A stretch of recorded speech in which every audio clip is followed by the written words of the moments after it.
अडचण पडली शेतकऱ्यावर आणि बैलाची जोडी चांगली असेल, प्रसंग पडला विकायचा ना, आणि दोन्ही बैलाचा एकमेकात जीव असतो, बरोबर आहे ना, दोन्ही बैलाचा एकमेकात जीव असतो. तो रामभाऊ 10-5 हजार कमी द्या गाड्या, पण जोडणं फोडू नका गाड्या. लहानपणीपासून हे छोटे पिल्ले होते, वासरं होते, वासरेचे गोरं झाले, गोऱ्याचे बैल झाले, आणि आतापर्यंत ना दोघं कधी वेगळे झाले नाही. जीव एकमेकाचा. कोणाचा? बैलाच्या जोडीचा. फोडू नका राव, 10-5 हजार कमी द्या, पण जोडीचे जोड घेऊन जा. आपण पक्षीची जोडी फुटू देत नाही, जनावराची जोडी फुटू देत नाही. सांगू तुम्हाला, फेसबुकला मागे एक पोस्ट पाहिली मी. एका शेतकऱ्याकडे गाय होती, बैल होती आणि एक कुत्र सुद्धा होतं.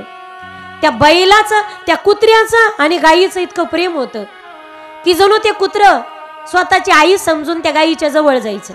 ज्यावेळी गाय त्या शेतकऱ्याने विकली ना, त्या टेम्पोच्या पाठीमागे धापा टाकत कुत्र पळत होतं. गाडी थांबवावी लागली त्या मालकाला, म्हणे घेऊन जाई गाय. नको बाबा, प्राणी एक प्रीती चढल्यानंतर जर एवढं प्रेम निर्माण होतं माईबा. नवरा बायको शरीर जरी 2 असतील, आत्मा एक असतो, एक असतो, शरीर 2 असतात. एक सांगू तुम्हाला, आपण जे गळ्यामध्ये मंगळसूत्र घालतो, बरोबर आहे ना, गळ्यामध्ये मंगळसूत्र किती वाट्या असतात ग त्याच्यामध्ये? किती वाट्या असतात? आता हल्ली वाट्याच राहिल्या नाही. नवऱ्याचा आकार कसा ठरवायचा हे दर महिन्याला सोनार ठरवतो. हल्ली ते फॅन्सी मंगळसूत्र नाही, ते फॅशन आहे फक्त. ती मंगळसूत्रामध्ये 2 वाट्या, 2 वाट्याच मंगळसूत्र असावं, 2 डोरले. एक माहेरचं प्रतीक आहे, एक सासरचं प्रतीक आहे. मंगळसूत्रे जरी 2 असतील, पण त्यांना होणारा दोरा मात्र एक आहे. तरी तसे पती पत्नी जरी दोघं असतील शरीराने, पण दोघं मात्र विचाराने एक असावेत, तरच घातलेलं गळ्यातलं मंगळसूत्र आणि विचार जर जुळत नसतील तर ते मंगळसूत्र नाही, अमंगलसूत्र.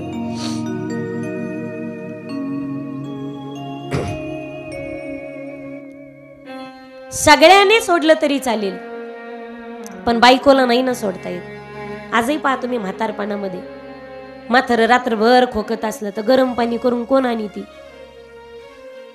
हॅलो, गरम पाणी. तुमचे कपडे व्यवस्थित धुवून इस्त्री साठी द्यायचे, पिशवीत भरून कोण ठेवी ती? बायको. म्हणा ना, इचूड असन त्याच्या तोंडाला खोटं बोलून जो. घडा घडा बोला ना जरा. कसा रे मारुती रायच आणून बसलीत माया पुढं. आजही पहा तुम्ही, बिड्या उडू उडू म्हाताऱ्याचं खोकला वाढला असेल तर खोकल्याच्या गोळ्या कोण सांगती पोराला? खोकल्याचं औषध कोण सांगती पोराला? बरोबर आहे ना. गोळ्या संपल्या असल्या तुमच्या शुगर बीपीच्या, तर पप्पू म्हणत्याला जाता जाता म्हाताऱ्याच्या गोळ्या घेऊन ये रे. खोकलं म्हाताऱ्याला, छातीचं डबडं झालं म्हणे बिड्या बडबडू. रात्रभर म्हाताऱ्याला चैन नाही. चहा बिड्या, चहा बिड्या, चहा बिड्या. खोकता खोकता म्हाताऱ्याचा श्वास कोंडतो म्हटली, डोळ्यातून पाणी येतं, सगळ्या शिरा ताना त्यात. बेडका तुटत नाही गोळ्या खाल्ल्या नाही तर. थुकताच येत नाही म्हाताऱ्याला.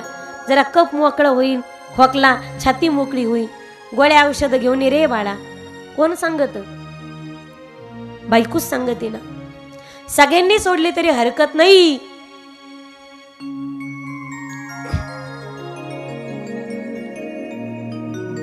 बाकी सब सपने होते हैं, अपने तो अपने होते हैं. तेरी संग लाड लड़ावा रे, तेरे संग प्यार जतावा. तेरे संग लाड लड़ावा रे, तेरे संग प्यार जतावा. हो मेरी दुआओं में इतना असर है,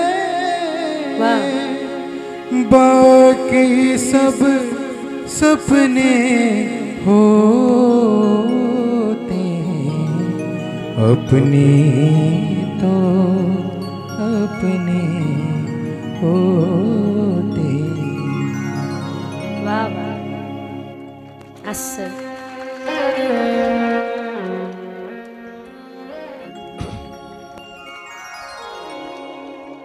तिला म्हटलंच अर्धांगिनी.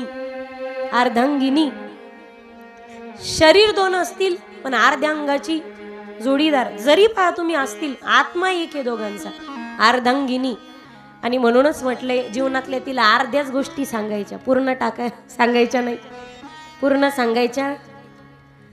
लग्न झालं कोणत्या बी गोष्टीचं, गीता पारायण करायचं, ज्ञानेश्वरी पारायण करायचं. इति गुह्यतमं शास्त्रम मिदमुक्तम मया नघम. अर्ध अर्ध सांगायचं. पूर्ण सांगितलं तर भांडणं व्हायची शक्यता असते. अर्ध अर्ध सांगा. चांगल्या परिस्थितीत कोणती बी बायको नवऱ्याला गावरान तुपाचा शिरा, बदामाचा शिरा खाऊ घालू शकते. सांगू तुम्हाला, समर्पण.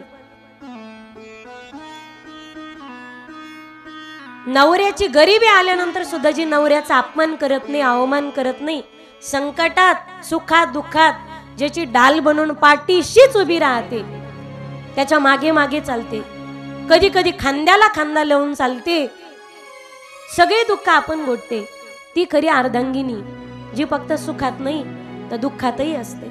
सांगू माईबा, विदेही जनकाची कन्या, राजा दशरथाची सून आणि जगाच्या मालकाची बायको होती जानकी, वैदेही, सीता.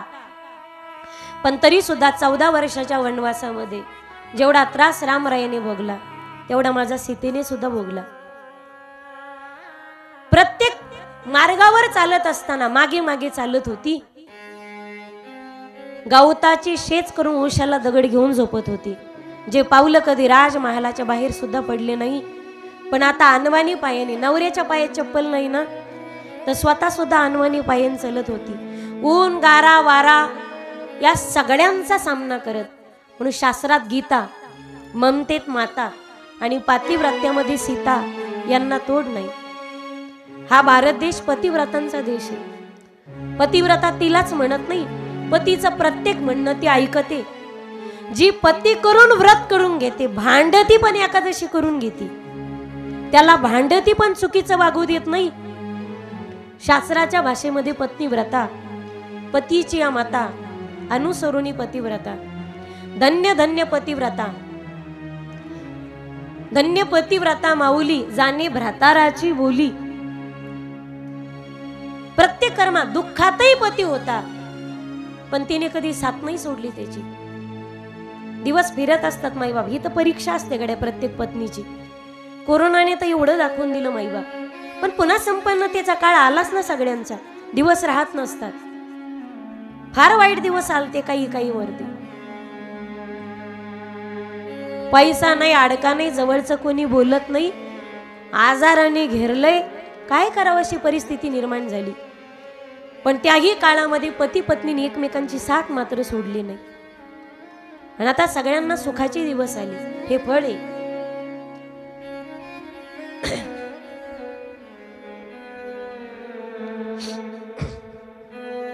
सगळ्यांनी साथ सोडली तरी पत्नीला नाही साथ सोडता येत. गजेंद्राच्या सुना गेल्या